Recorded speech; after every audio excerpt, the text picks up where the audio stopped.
You think time fixes everything, that the headlines will fade, that the crowd will forget, that the pain will wash off with the next trophy.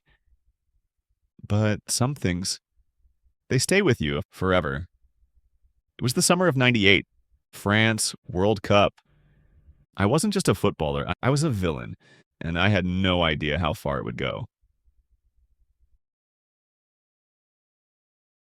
We were playing Argentina. It was one of those games where every second felt like a heartbeat. Fast, loud, unforgiving.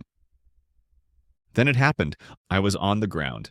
Simeone kicked me. Ref didn't see it. I reacted. A little flick of my leg. That's all it took. The ref reached into his pocket. Red card, and just like that, I was off. I didn't even understand the full weight of it. Not then.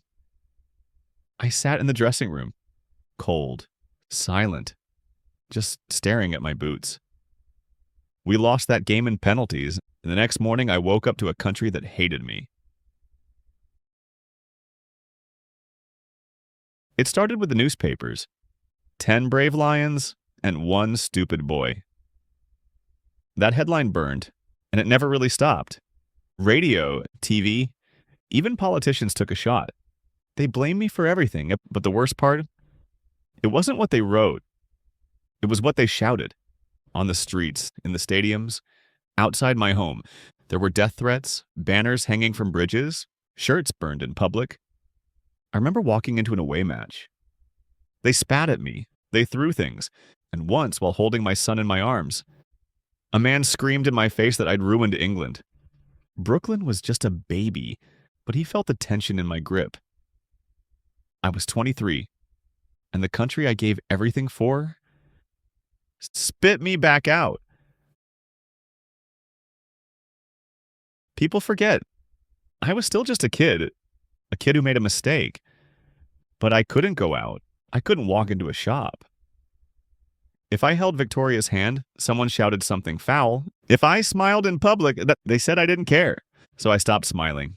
I went to training. I came home. I tried to protect my family, but there were nights I'd lie next to Victoria, both of us quiet. And I'd whisper, I don't know if I can do this. Because football wasn't just a job. It was who I was. And for a while, it felt like I'd lost that too. You know who saved me? Sir Alex Ferguson. He stood by me when it wasn't popular to. He defended me to the press. He protected me in the locker room. But more than that, he reminded me who I was. Don't let one moment define you, he said. You want to answer them. Do it on the pitch. So I trained harder. I put my head down. I let the boots speak. Goal after goal, assist after assist. I didn't need to scream. The game would speak for me. Years later, when we played Greece, final World Cup qualifier. Everything on the line. Free kick. Last minute. I stepped up. Whole country watching. And this time, I didn't flinch. That ball curled into the top corner. And for the first time in years, the crowd roared for me, not at me. I dropped to my knees, and for a second, just a second, the weight lifted. I had carried a nation's anger.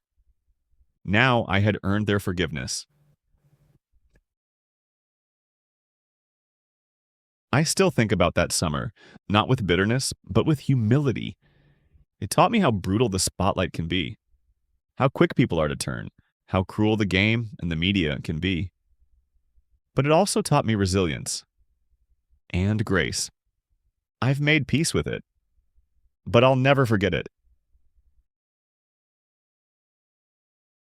So here's what I want to say to anyone out there who's ever made one mistake and felt like the whole world turned on you.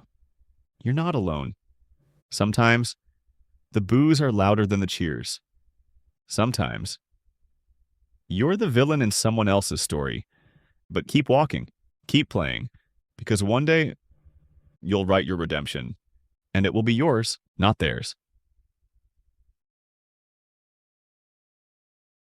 And if you've ever had a moment where the world saw your worst, but never stayed to witness your comeback. Tell me, what was your red card moment? I'll read every word, because behind every mistake is a story worth hearing.